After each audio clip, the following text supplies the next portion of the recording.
What would it really take to raise a water Pokemon in the real world? No cheats, no Pokeballs, just water, growth, and consequences.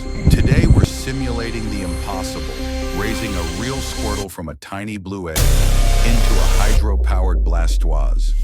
It all begins with a small blue egg that shows no signs of movement. At this stage, all I can do is maintain moisture and observe.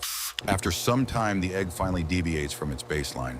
A fracture forms in the shell, signaling the simulation has entered its active phase. Something inside begins pushing outward. Moments later, a newborn Squirtle enters the physical world. This is his first breath outside of water.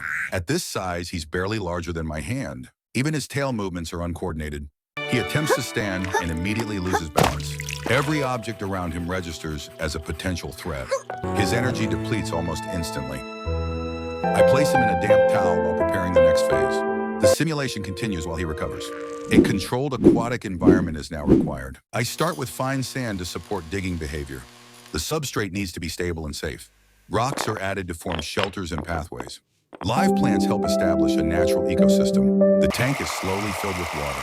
The first biome is a sandy beach for basking. The second is a deeper coral zone for swimming and stealth. The third is a cavern area designed for privacy. I gently lower Squirtle into the water. He immediately begins swimming. Instinctive behaviors activate. He uses the filter output as a shower. The current proves stronger than expected. After swimming, he rests. Standard food fails to interest him. Shrimp, however, disappear instantly. His appetite is clearly developing. Some foods provide better energy than others. I decide to test the limits. He consumes the pizza without hesitation. A full Squirtle is noticeably calmer. That was delicious. The next test takes place in the real world. A wild Geodude appears. This becomes his first real confrontation. Squirtle attacks on Stop instinct. that! The attack connects. Geodude retreats. Training and maintenance continue. The following morning, he escapes the tank. He explores the house on his own. And crosses beyond the yard. One mistake changes everything. A territorial Electabuzz appears. Electricity spreads through the water. Squirtle loses control of his body. This becomes a life or death scenario. His body reacts under pressure. Evolution begins. His form rapidly changes.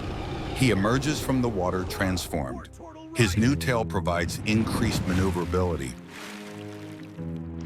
His movement speed increases dramatically. Wartortle launches a counterattack. Electabuzz is defeated. The immediate threat is neutralized. But he no longer fits his original environment. The simulation has clearly escalated. A larger enclosure becomes necessary. The pond becomes his new territory. He trains relentlessly. His strength is no longer theoretical. His appetite grows alongside his power. Delicious. Eventually, the environment feels too small. He searches for stronger challenges and takes control of a jet ski. Speed removes hesitation. Fear of water disappears completely. Only the ocean remains. Something massive moves beneath the surface. Instincts signal danger. But it's already too late.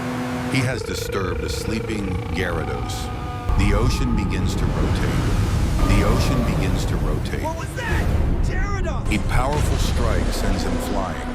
He crashes onto the rocks. Jet ski engine stalls! Defeat seems inevitable. I can't! But energy begins to build again. Final evolution is triggered. His form reaches its peak. Blastoise rises from the sea. He accepts the challenge. Gyarados strikes first. Hyper Beam! Blastoise withstands the attack. He releases all stored power. The ocean itself splits apart. Gyarados is defeated. The sea finally goes quiet. I bring him back home. Pulling him on board. Steady, Blastoise. The world feels small again. Victory deserves a reward. He devours an entire pizza. The simulation is a success. Just needed a little wink.